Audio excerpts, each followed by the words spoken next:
Geometric. Sabi ni ni Madam. So geometric tayo. Wala nag-blurred. Geometric sequence. So same process. Let's say meron tayong 2, 6. 2 times 6, 2 times 3, 6 times 3, 18 times 3 is 40. Ano to? 18 times 3. 424. 56. 54. Ilan ba? Mag-times 54. Tapos, ano sunod? Times 3. 12. 15, 16, 162. Tama ba?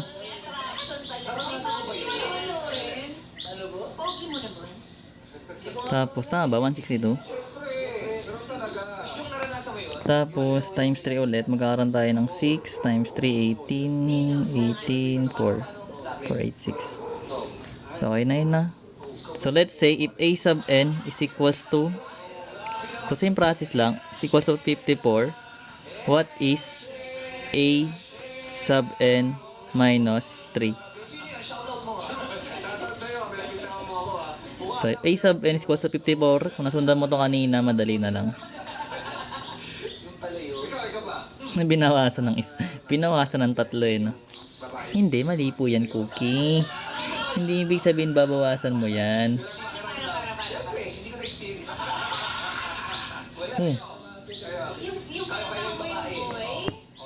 So, nasan ba yung 54 natin? Diba, andito siya? So, ngayon, kung ito yung a sub n mo, dahil nag-minus 1, nag-minus 3 ka, babalik ka doon ng 3 move. Which means, yung a sub n minus 3 natin is, what? Ako lumalapit?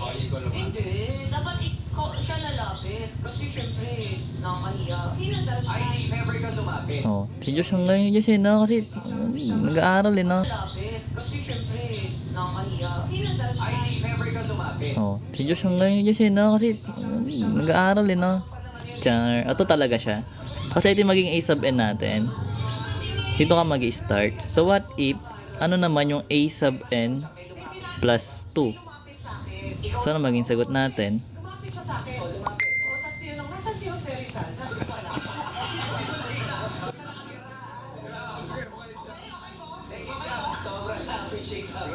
So yung 486. Kasi nga, wait lang, nagbablur. Kasi nga, dito tayo mag-i-start. Yung n natin.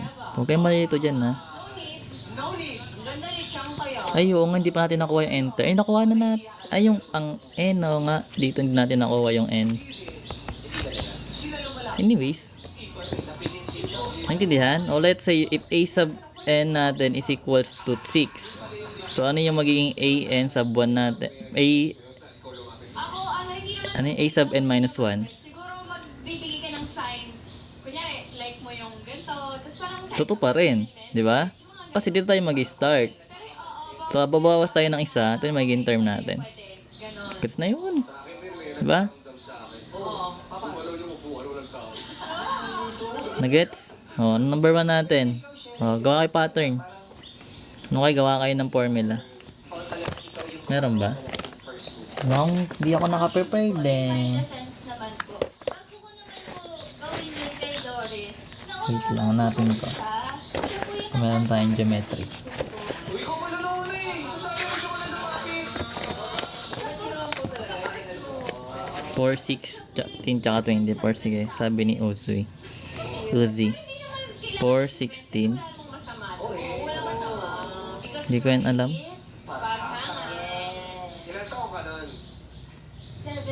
Tapos ano yun? 4, 16, and 24. So, ano ang gagawin natin? Hanapin natin yung general formula. Hanapin natin yung general. Tapos kunin natin yung common ratio. Diba sa geometric, ang kinukuha natin is common ratio, diba? After po kasi nun, parang lagi ko na po siyang Wait lang po, na isa-isa lang. naging ko po and then coffee. So, kailangan natin sa general formula is common ratio naman, pati yung a sub 1. So, yung a sub 1 natin is 4. Yung common ratio natin is what? Tama ba to? Times 4 ba? Mali yata to. Mali yata tong sunod. Sabay yung ano, Diba? Ay, hindi po. Ano po, basta Tama ba to? Yung third term natin? Oh, mali ito. Kasi geometric tayo eh. mga ilang So, ano yung next term natin? pwede po eh, minsan 3 hours for... It should be what? Paano ko sa kabilang gate lumabas? Hindi, ano po sa... It should be 4, 4, 2, 64. Saan ka times 4 tayo eh? It should be 64. po ako sa bench, nasagar na po. Diba? Pag geometric, nagta-times para makuha yung next term or nagdi-divide. Sa arithmetic, nagpa-plus or nagma-minus para makuha mo yung next term. Madaan na kaibigan, tapos pag na... So therefore, yung R natin is 4. So with this, we can now generate the formula, no? So kailangan natin, anong formula natin? Di ba A sub n is equals to A sub 1 times R raised to n minus 1. So which means, yung A sub 1 natin is 4 times 4. Ito yung magiging formula natin. Okay na to. Pag tinry mo yan, di ba? Papalitan mo yung n ng 1. So 1 minus 1 is 0. 4 raised to 0. Any number raised to 0 is 1. So 4 times 1 is 4. If n is 2, 2 minus 1 is 1. 4 times 1 is 4. Times 4 is 16. So ito na yung magiging general formula mo. Minus 1 is 0. 4 raised to 0. Any number raised to 0 is 1. So 4 times 1 is 4. If n is 2, 2 minus 1 is 1. 4 times 1 is 4. Times 4 is 16. So ito na yung magiging general formula mo. Hindi mo ito multiply ha. Okay, hindi po yung minumultiply. Tapos parang ako, So ngayon, i-find natin yung hanapin natin. Let's say hanapin natin yung A sub 5 lang para tayo mahirapan. sabi ko, ayaw mo ba So gamit yung formula, magkakaroon tayo ng A sub 5 is equals to 4 times 4 raised to 5 minus 1. So magkakaroon tayo ng 4 times 4 raised to 4. So 4 raised to 4 is what? Nagulat po kasi ako nasa lab po kami. Dami naman yung J. Ikaw mag-solve. Uy, mahirap yan. Naka-geometric tayo eh. top po? Ano po yan? Para siya Diba? na jeep. Ganun po. Multi- So what is 4 raised to 4? Diba 4 times 4 is 16. 16 times 16 is Paano yun? Naririnig nila kayo? Hindi po, nagbubulungan ng buhay. 26 ba? We. Lahat na yata yung sagot. Sagot na yan lahat? Lahat na ba yan? Sagot na yan sa lahat? So magkaroon ka ng 4 times 4 times 4 times 4, diba? So ito is 16 times 16. So 16 times 16, 6, 36, 9, 6, tapos 1, 6, 5, 256, diba? 256 times Ako na po, sabi ko, ano na, tagal na ba? times 4. Maging girlfriend. So 256 times 4. Magkakaroon tayo ng 4, 2, 22, 10. So 10, 24. So ito yung magiging A sub 5 natin.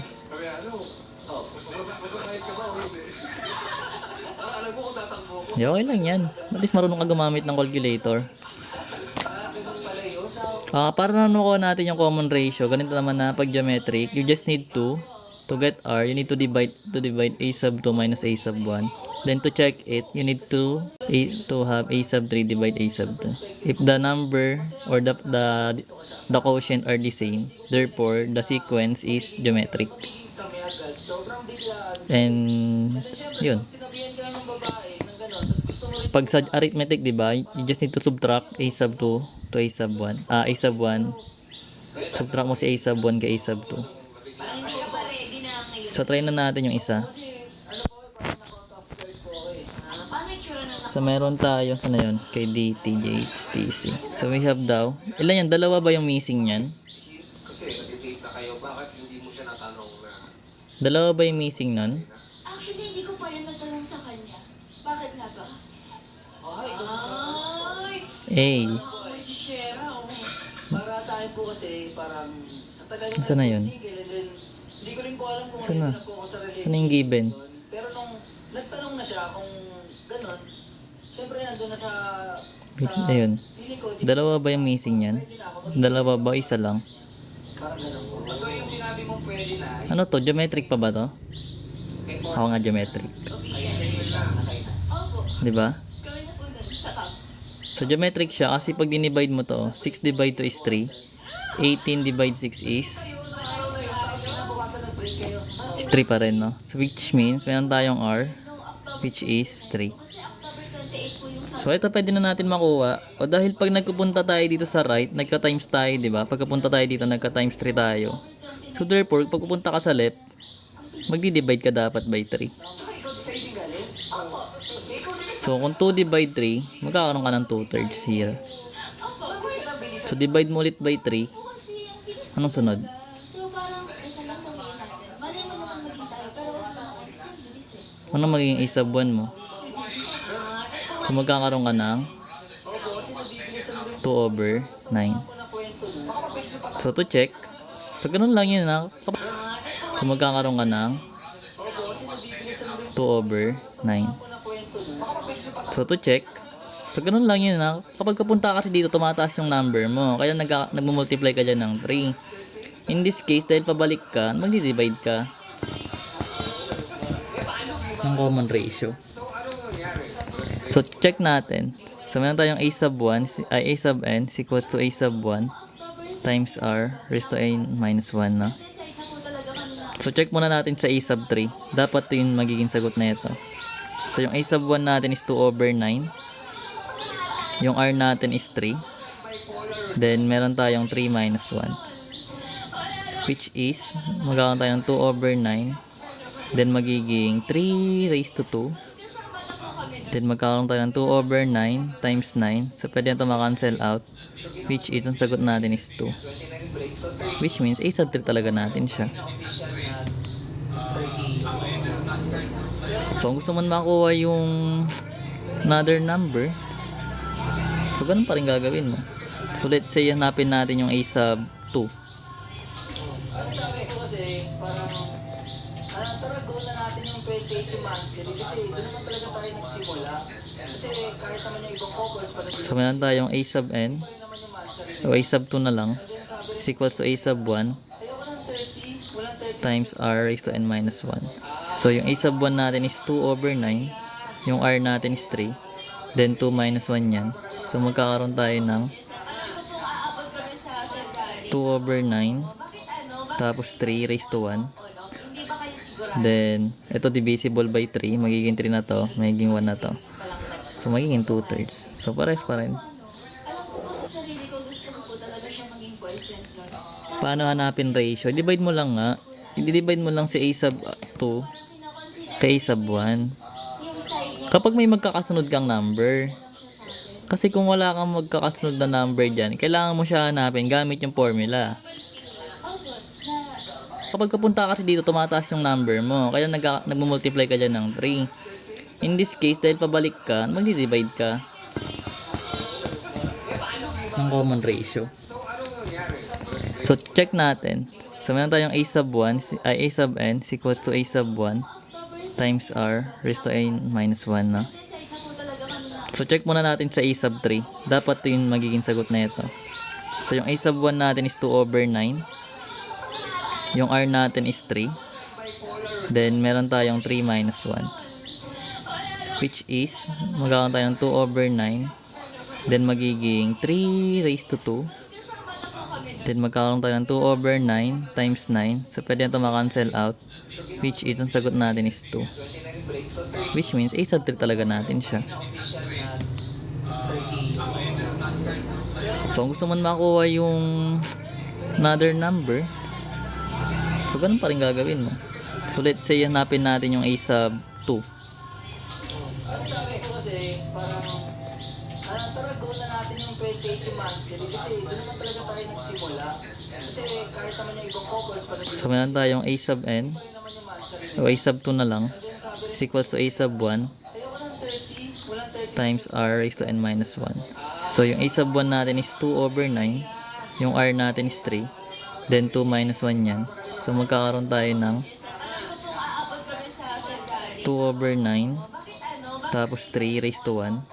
hindi ba kayo sigurado? Then, ito divisible by 3. Magiging 3 na to. Magiging 1 na to.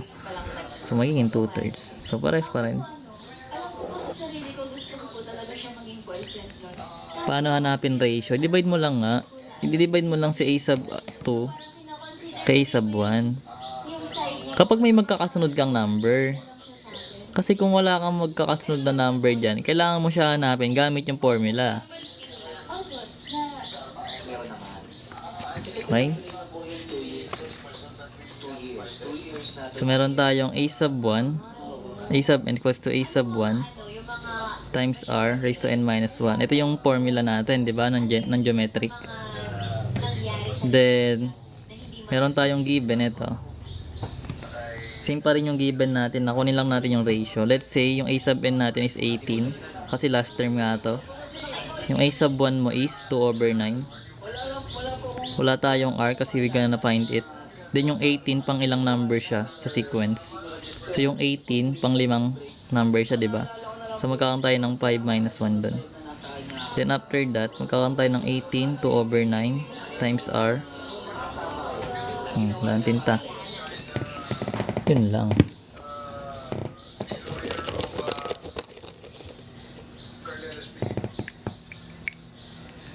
So magkakaroon tayo ng raised to 4 na lang, no? Kasi 5 minus 1 yun. Then after that, so you can multiply it by 9 or multiply both side by reciprocal na ito. Pwede naman yun. O, pwede naman multiply yung both side by 9 para makancel yung denominator. Para makancel na yan. No? Which means, either ways, parehas lang naman. Pero kung gusto mo ng step by step, divide mo muna both side. Ay, multiply mo muna both side by 9. So, 9 divide 9 is 1, diba? So, magkakaroon tayo ng 9 times 18. Anong sagot natin? 9 times 8 is 72, 7, tapos 162. Tama ba? Is equals to 162, 152.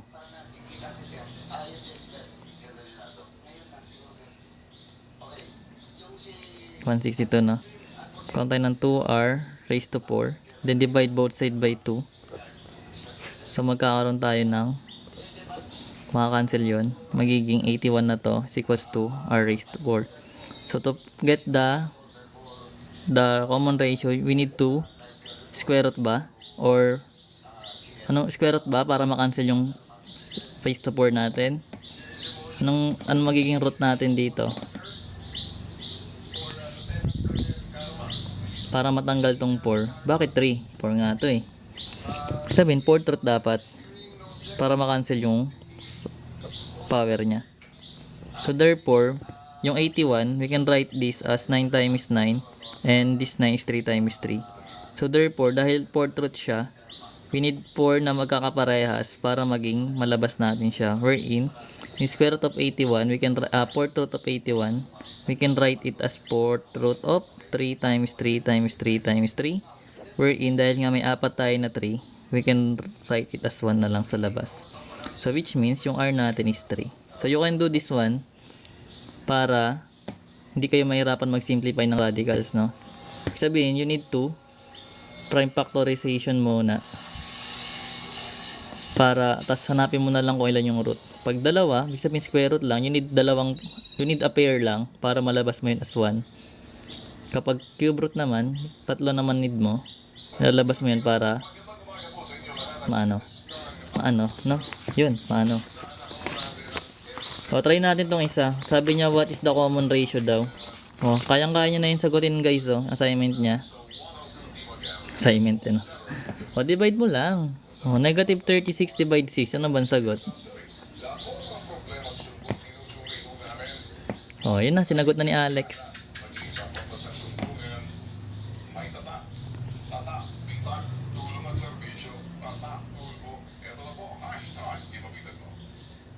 Okay na tayo dito, ano? Kanina ba to? Kay Denise? Denise, still here? Denise, did you get it? Or not? Tulog na, no? You're welcome. Denise, yung nagpapasol, biglang lumayas, eh, no? Kaya, yun. Anyways, yung Fibonacci kasi, di ba ano lang siya? Nasagot na to card na, yung sagot yung ano mo, sinagot na ni Alex. Tama naman 'yun.